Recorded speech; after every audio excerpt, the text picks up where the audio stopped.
നമ്മൾ science and ടെക്നോളജിയാണ് എടുക്കാൻ പോകുന്നത്. സയൻസ് ആൻഡ് ടെക്നോളജിയിൽ നെക്സ്റ്റ് ചാപ്റ്റർ 28ാമത്തെ ചാപ്റ്ററാണ് കാർബണും അതിൻ്റെ സംയുക്തങ്ങളും. അപ്പോൾ കാർബൺ എന്ന് പറയുന്നത് എന്താണ്?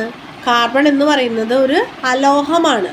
അതായത് 14ാമത്തെ ഗ്രൂപ്പിൽ പെടുന്ന ഒരു മൂലകമാണ് എന്ത്? കാർബൺ എന്ന് പറയുന്നത്. അതിൻ്റെ വാലൻസി എത്രയാണ്? 4 അതായത് അതിന് അഷ്ടകം പൂർത്തിയാക്കാനായിട്ട് 4 ഇലക്ട്രോണുകളെ വാങ്ങുകയോ അല്ലെങ്കിൽ 4 ഇലക്ട്രോണുകളെ കൊടുക്കുകയോ വേണം. അപ്പോൾ ഇലക്ട്രോണുകളെ കൊടുക്കാനാണെങ്കിൽ എന്താണ് കുഴപ്പം? കൊടുത്തു കഴിഞ്ഞാൽ കൊടുക്കാനായിട്ട് ആ 4 ഇലക്ട്രോണുകൾ അതിൻ്റെ ന്യൂക്ലിയസ് ആയിട്ട് വളരെയധികം ആകർഷണ ബന്ധത്തിലാണ്. അപ്പം അതുകൊണ്ട് തന്നെ ആ 4 ഇലക്ട്രോണുകളെ കൊടുക്കാൻ വേണ്ടിയിട്ട് കൂടുതൽ ഊർജം അവിടെ ആവശ്യമാണ്. ഇനി 4 ഇലക്ട്രോണുകളെ വാങ്ങാമെന്ന് വിചാരിക്കാം. 4 ഇലക്ട്രോണുകളെയും വാങ്ങിക്കഴിഞ്ഞാൽ അവരുടെ അറ്റോമിക് നമ്പറിന് ചേഞ്ച് ഉണ്ടാവും. അപ്പോൾ അത്രയും 4 ഇലക്ട്രോണുകളെയും കൂടെ താങ്ങാനുള്ള കപ്പാസിറ്റി നമ്മുടെ അതിൻ്റെ എന്തിനുണ്ടാവില്ല? ന്യൂക്ലിയസിലെ പ്രോട്ടോണുകൾക്ക് ഉണ്ടാവില്ല. അപ്പം ഇങ്ങനൊരു പ്രശ്നമുള്ളത് കൊണ്ട് തന്നെ കാർബൺ എന്താ ചെയ്യുക? 4 ആറ്റങ്ങളെ മറ്റ് 4 ആറ്റങ്ങളായിട്ട് അവർ പങ്കുവെക്കുകയാണ് ചെയ്യുക. അതായത് കോവാലന്റ് ബോണ്ടിലാണ് കാർബൺ സംയുക്തങ്ങൾ ഏർപ്പെടുന്നത്. ബോണ്ടൊക്കെ നമ്മൾ മുന്നേ പഠിച്ചിട്ടുണ്ട്. അപ്പോൾ അവരെന്താ ചെയ്യണത്? അവർ പങ്കുവെക്കുകയാണ് ചെയ്യുക. ഇലക്ട്രോണുകളെ പങ്കുവെക്കുക. കൊടുക്കുന്നുമില്ല വാങ്ങുന്നുമില്ല, എന്ത് ചെയ്യാണ്? പങ്കുവെക്കുകയാണ് കാർബൺ ചെയ്യുന്നത്. ഇനി ഓർഗാനിക് കെമിസ്ട്രി എന്ന് പറഞ്ഞാൽ എന്താണ്? കാർബൺ സംയുക്തങ്ങളെ കുറിച്ചുള്ള പഠനത്തിനാണ് എന്ത് പറയുക? ഓർഗാനിക് കെമിസ്ട്രി എന്ന് പറയുന്നത്. ഇനി നമുക്ക് നോക്കാനുള്ളത് കാർബണിൻ്റെ രൂപാന്തരങ്ങളാണ്. അപ്പോൾ അതിലൊന്നാമത്തെ രൂപാന്തരങ്ങൾ എന്ന് പറയുന്നത് ഒരു മൂലകത്തിൻ്റെ ഒരേ ഭൗതികാവസ്ഥയിലുള്ള വിവിധ രൂപങ്ങളെയാണെന്ന് പറയുക രൂപാന്തരങ്ങൾ എന്ന് പറയുക. ഒരു മൂലകം തന്നെ എന്താ അതിൻ്റെ ഒരേ ഭൗതികാവസ്ഥയിലുള്ളത്, രാസപരമായിട്ട് വ്യത്യാസങ്ങളുണ്ടായിരിക്കും. ഇതിനെയാണെന്ന് പറയണത് രൂപാന്തരങ്ങൾ എന്ന് പറയുന്നത്. അപ്പോൾ അതിലൊന്നാമത്തത് വജ്രമാണ്. വജ്രം എന്ന് പറയുന്നത് അതിൻ്റെ ഊഷ്മാവ്, ഉയർന്ന ഊഷ്മാവിലും ഉയർന്ന മർദ്ദത്തിലുമാണ് എന്ത് ചെയ്യണത്? നമ്മുടെ വജ്രം രൂപപ്പെടുന്നത്. ഏറ്റവും കൂടുതൽ വജ്രം ഉൽപ്പാദിപ്പിക്കുന്നത് ദക്ഷിണാഫ്രിക്കയിലാണ്. ഇന്ത്യയിലെ മധ്യപ്രദേശിലെ പന്ന, അതേപോലെ തന്നെ ആന്ധ്രാപ്രദേശിലെ വജ്രക്കരൂർ, ഇവിടെയൊക്കെ എന്താണ് വജ്രം കാണപ്പെടുന്നുണ്ട്. ക്രിസ്റ്റൽ ആകൃതിയിലുള്ള വജ്രത്തിൻ്റെ ഓരോ കാർബൺ ആറ്റവും 4 കാർബൺ ആറ്റങ്ങളുമായിട്ട് ടെട്രാഹെഡ്രൽ ആകൃതിയിലാണ് സഹസംയോജക ബന്ധനത്തിൽ അല്ലെങ്കിൽ കോവാലന്റ് ബോണ്ടിലുള്ളത്. ഒരു കാർബൺ ആറ്റം വേറെ 4 കാർബൺ ആറ്റമായിട്ട്, അപ്പോൾ അതിൽ വന്നുള്ള ഒരു കാർബൺ ആറ്റം പിന്നെയും വേറെ 3 അങ്ങനെ ഓരോ കാർബൺ ആറ്റത്തിൽ നോക്കുകയാണെങ്കിൽ അവർ വേറെ 4 കാർബൺ ആറ്റമായിട്ട് ഒരു ടെട്രാഹെഡ്രൽ രൂപത്തിലാണ് അവർ ഫോം ചെയ്തിരിക്കുന്നത്. സഹസംയോജക ബന്ധനം അല്ലെങ്കിൽ കോവാലന്റ് ബോണ്ടിൽ ഫോം ചെയ്തിട്ടുള്ളത്. ഇനി ഏറ്റവും കാഠിന്യമുള്ള പദാർത്ഥമാണ് എന്ത്? വജ്രം. ശുദ്ധമായ വജ്രത്തിന് നിറമുണ്ടായിരിക്കില്ല. പിന്നെ വജ്രത്തിന് വൈദ്യുത വാഹിയല്ല. അതായത് വജ്രത്തിൽ സ്വതന്ത്ര ഇലക്ട്രോണുകളില്ല. കാരണം 4 ഇലക്ട്രോണുകളും വേറെ 4 കാർബൺ ആറ്റവുമായിട്ട് സഹസംയോജക ബന്ധനത്തിലാണ്. സ്വതന്ത്ര ഇലക്ട്രോണുകൾ ഇല്ലാത്തത് കൊണ്ട് തന്നെ അവരെന്തല്ല? വൈദ്യുത വാഹിയല്ല. പക്ഷേ താപവാഹിയാണ്, നല്ല താപവാഹിയാണ്. വജ്രം അതിൻ്റെ ഈ പറഞ്ഞ പ്രത്യേകതകളൊക്കെ നോക്കാം. രണ്ടാമത്തത് ഗ്രാഫൈറ്റ് ആണ്. ഗ്രാഫൈറ്റ് എന്ന് പറയുന്നത് വജ്രം വളരെ കാഠിന്യമുള്ളതാണ്. ഇതെന്താണ്? കാഠിന്യം കുറവാണ്. വജ്രത്തിന് നിറമില്ലെങ്കിൽ ഇതിന് കറുപ്പ് നിറമാണ്. ഇത് സ്നേഹക സ്വഭാവമുള്ളതാണ്. എന്താ സ്നേഹകം എന്ന് പറയുന്നത്? ലൂബ്രിക്കൻ്റ് ആണ്. ഖരാവസ്ഥയിലുള്ള സ്നേഹകമാണ് ഗ്രാഫൈറ്റ്. അതായത് ഘർഷണം കുറയ്ക്കാൻ ഉപയോഗിക്കുന്ന പദാർത്ഥങ്ങളെയാണ് സ്നേഹകങ്ങൾ എന്ന് പറയുക, അല്ലെങ്കിൽ ലൂബ്രിക്കൻസ് എന്ന് പറയുക. ഗ്രാഫൈറ്റ് എന്താണ്? ലൂബ്രിക്കൻ്റ് ആയിട്ട് ഉപയോഗിക്കാറുണ്ട്. ഇനി വജ്രത്തിലൊരു ടെട്രാഹെഡ്രൽ രൂപത്തിലാണ് കാണപ്പെടുന്നതെങ്കിൽ ഗ്രാഫൈറ്റിൽ എങ്ങനെയാണ്? കാർബൺ ആറ്റങ്ങൾ ഇങ്ങനെ അടുക്കടുക്കായിട്ടാണ് കാണപ്പെടുന്നത്.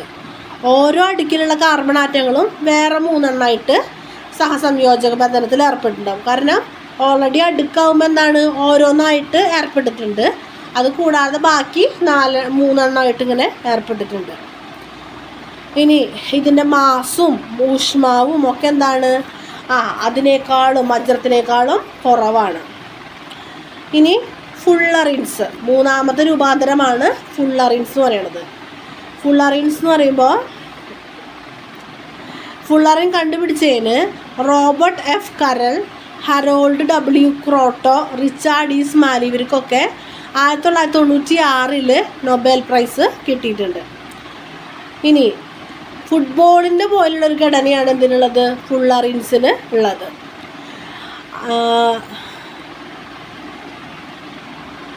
ഇവർക്ക്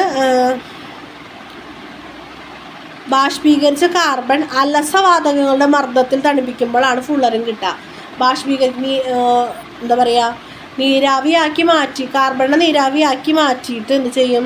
അലസവാതകങ്ങളുണ്ടല്ലോ, അലസവാതകങ്ങൾ എന്ന് പറഞ്ഞു കഴിഞ്ഞാൽ ഒന്നും റിയാക്ട് ചെയ്യാൻ നിൽക്കുന്ന വാതകങ്ങൾ, അവരുടെ അവർക്ക് വേണ്ട മർദ്ദം കൊടുത്തിട്ട് അവരെ തണുപ്പിക്കുമ്പോഴാണ് എന്ത് ചെയ്യണത്? നമുക്ക് ഫുള്ളറിൻസ് കിട്ടുന്നത്.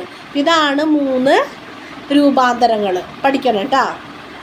ഇനി കാർബൺ ഡൈ ഓക്സൈഡുകളാണ് കാർബൺ മോണോക്സൈഡും കാർബൺ ഡൈ ഓക്സൈഡും. ഇനി ഇവരെങ്ങനെയാണ് ഉണ്ടാവുന്നത് നോക്കാം കേട്ടോ. കാർബൺ അല്ലെങ്കിൽ ഹൈഡ്രോ കാർബണുകളോ കാർബൺ അല്ലെങ്കിൽ ഹൈഡ്രോ കാർബണുകൾ കത്തിച്ചിട്ടാണ് കാർബൺ മോണോക്സൈഡ് ഉണ്ടാവുന്നത്. ഇനി ഇതിന് നിറമില്ല, മണമില്ല, ഇതൊരു വാതകാവസ്ഥയിലുള്ളതാണ്. ഇനി ഏറ്റവും കൂടുതൽ വായുമലിനീകരണം ഉണ്ടാക്കുന്നത് എന്താണ്? ഈ കാർബൺ മോണോക്സൈഡാണ്. മോട്ടോർ വാഹനങ്ങളിൽ നിന്നൊക്കെ പുറത്തേക്ക് പോകുന്നത് ഈ കാർബൺ മോണോക്സൈഡാണ്. ഈ കാർബൺ മോണോക്സൈഡ് കൂടുതൽ ഓക്സിജനുമായിട്ട് പ്രവർത്തിച്ചിട്ടാണ് കാർബൺ ഡൈ ഓക്സൈഡ് ഉണ്ടാകുന്നത്. ഇതും ഈ പറഞ്ഞ പോലെ നിറവും മണമില്ലാത്തതാണ്. അന്തരീക്ഷത്തിൽ കാർബൺ ഡൈ ഓക്സൈഡിൻ്റെ അളവ് 0.03% ആണ്. പ്രകാശ സംശ്ലേഷണത്തിൻ്റെ അവിഭാജ്യ ഘടകമാണ് കാർബൺ ഡൈ ഓക്സൈഡ്. ഇനി ഹൈഡ്രോ കാർബണുകൾ. ഹൈഡ്രജനും കാർബണും അടങ്ങിയ സംയുക്തങ്ങളെയാണെന്ന് പറയാം ഹൈഡ്രോ കാർബണുകൾ എന്ന് പറയാം. ഹൈഡ്രജനും കാർബണും അടങ്ങിയ സംയുക്തങ്ങളാണ് ഹൈഡ്രോ കാർബണുകൾ. ഹൈഡ്രോ കാർബണുകൾ പ്രധാനമായിട്ടും 2 തരത്തിലാണുള്ളത്. ആലിഫാറ്റിക് ഹൈഡ്രോ കാർബണുകളും ആരോമാറ്റിക് ഹൈഡ്രോ കാർബണുകളും. ആലിഫാറ്റിക് എന്ന് പറയുമ്പോൾ ഇവർ കൊഴുപ്പ്, ആലിഫിർ എന്ന കൊഴുപ്പ് എന്നർത്ഥം വരുന്ന ഒരു വാക്കിൽ നിന്നാണ് ആലിഫാറ്റിക് ഹൈഡ്രോ കാർബണുകൾ ആ പേരുണ്ടായിട്ടുള്ളത്. ഇവരെങ്ങനെയാണ്? ഹൈഡ്രോ കാർബണുകൾ ഇങ്ങനെ ചെയിൻ രൂപത്തിലായിരിക്കും ഫോം ചെയ്യുക. അങ്ങനെയുള്ളതിനാണ് ആലിഫാറ്റിക് എന്ന് പറയുക. ആരോമാറ്റിക് എന്ന് പറയുന്നത് എന്താണ്? അവർ മണമുള്ള സംയുക്തങ്ങളാണ്. അവരിങ്ങനെ എന്താ പറയുക, സർക്കിൾ പോലെ അല്ലെങ്കിൽ എന്താ പറയുക ക്ലോസ്ഡ് ആയിട്ടുള്ള രൂപത്തിലാണ് ആരോമാറ്റിക് ഹൈഡ്രോ കാർബണുകൾ ഉണ്ടാവുക. ആലിഫാറ്റിക് ചെയിൻ പോലെ ഉണ്ടാവും. ആരോമാറ്റിക് എന്ന് പറയുന്നത് ക്ലോസ്ഡ് ആയിട്ടാണ് ഉണ്ടാവുക. അവർക്ക് മണം ഉണ്ടായിരിക്കും. ഇനി ഹൈഡ്രോ കാർബണുകളെ പൂരിത ഹൈഡ്രോ കാർബണുകളെന്നും അപൂരിത ഹൈഡ്രോ കാർബണുകളും തിരിച്ചിട്ടുണ്ട്. പൂരിത ഹൈഡ്രോ കാർബണുകളും അപൂരിത ഹൈഡ്രോ കാർബണുകളും. കാരണം അതിലുള്ള കാർബൺ ആറ്റങ്ങളുടെ ബന്ധനത്തിനനുസരിച്ചിട്ടാണ് ഇവരെ തിരിച്ചിട്ടുള്ളത്. പൂരിത ഹൈഡ്രോ കാർബണുകളെന്നും അപൂരിത ഹൈഡ്രോ കാർബണുകളെന്നും. പൂരിത ഹൈഡ്രോ കാർബണുകൾ എന്ന് പറയുമ്പോൾ സിംഗിൾ ബോണ്ടഡ് ആയിട്ടുള്ള അല്ലെങ്കിൽ ഒറ്റ ഏകബന്ധനത്തിലുള്ള ഹൈഡ്രോ കാർബണുകളെയാണെന്ന് പറയുക പൂരിത ഹൈഡ്രോ കാർബണുകൾ. അപ്പോൾ അതിൽ ഒറ്റ എന്താണല്ലോ ബന്ധനം മാത്രമേ ഉണ്ടാവുള്ളൂ. അവരെ നമ്മൾ ആൽക്കെയിനുകൾ എന്ന് പറയും. ആൽക്കെയിനുകൾ എന്ന് പറയും.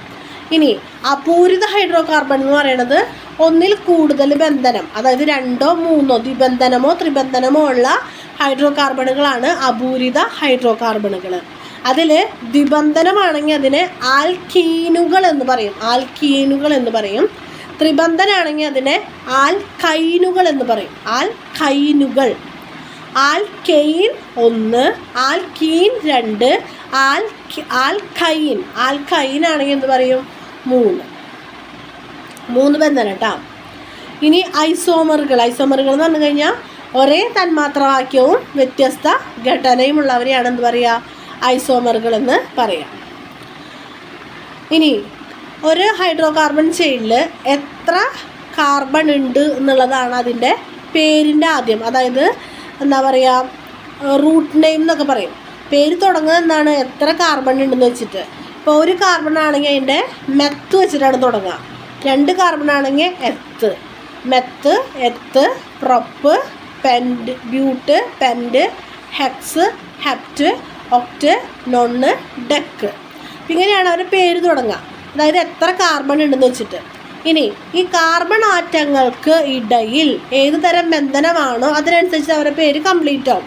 ഇപ്പോൾ 2 കാർബൺ ആറ്റങ്ങളുണ്ട്. അവർ തമ്മിൽ ഏകബന്ധനത്തിലാണ്. അങ്ങനെയാണെങ്കിൽ അതിൻ്റെ പേരെന്ന് പറയണത് 2 കാർബൺ ഉള്ളത് കൊണ്ട് തന്നെ റൂട്ട് നെയിം അല്ലെങ്കിൽ എന്താണ് പദമൂലം എന്ന് പറയുന്നത് എത്തുന്നാണ്. ഈതെയിൻ കാരണം എന്താണ് എയിൻ വരും, കാരണം ഒറ്റ ബോണ്ടുള്ള അല്ലെങ്കിൽ ഒറ്റ ബന്ധനം മാത്രമേ ഉള്ളൂ.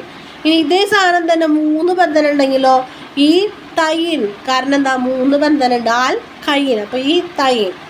ഇനി 5 കാർബൺ ആറ്റങ്ങളുണ്ട്, അതിലെവിടെയെങ്കിലും ഒരു ദ്വിബന്ധനം ഉണ്ടെന്ന് വിചാരിക്കാം. അപ്പോൾ അതിൻ്റെ പേരെന്തായിരിക്കും? 5 കാർബൺ ഉള്ളത് കൊണ്ട് തന്നെ പെൻഡ് എന്നാണ് പദം തുടങ്ങുക. ഇനി ഇവിടെ എവിടെയോ ഒരു 2 ദ്വിബന്ധനം ഉണ്ട്, ഏതോ 2 കാർബണുകൾ തമ്മിൽ ദ്വിബന്ധനമുണ്ട്. അപ്പോൾ അതെന്താണ്? അത് അപൂരിത ഹൈഡ്രോ കാർബൺ ആണ്, ഈനാണ് വരേണ്ടത്, ആൽക്കീനാണ്. അപ്പോൾ പെൻഡീൻ എന്നാണത് വരിക. അപ്പോൾ ആ പദമൂലം നോക്കി വെക്കണം കേട്ടോ.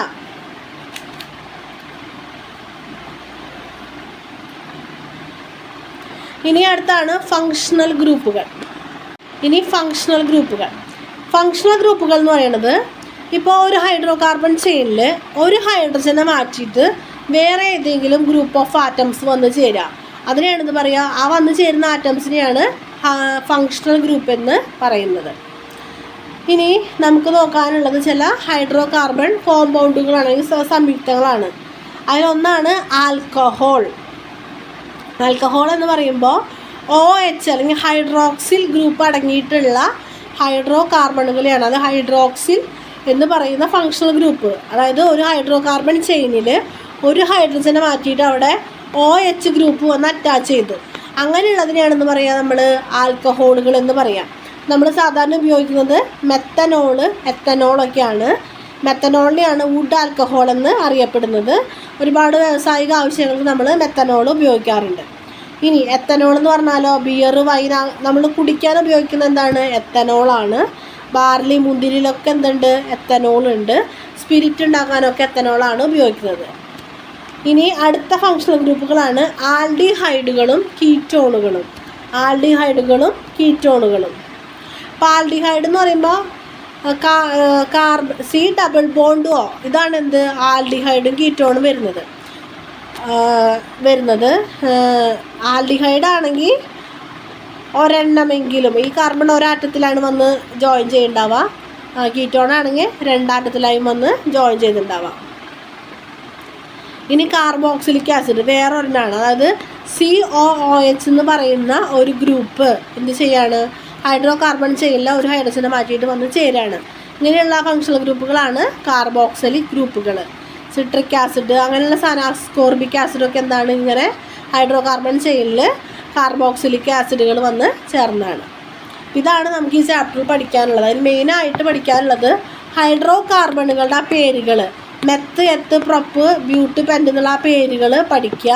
ഒരെണ്ണമാകുമ്പോൾ ഒരു ബന്ധനമാണെങ്കിൽ ആൽക്കെയിൻ, 2 എണ്ണമാണെങ്കിൽ ആൽക്കീൻ, 3 എണ്ണമാണെങ്കിൽ ആൽക്കൈൻ. അപ്പോൾ അത് വെച്ചിട്ടുള്ള പേര് വരുന്നത് നോക്കി പഠിക്കാം. ഇത്രയാണ് നമുക്ക് പഠിക്കാനുള്ളത്. നന്നായിട്ട് പഠിക്കാം.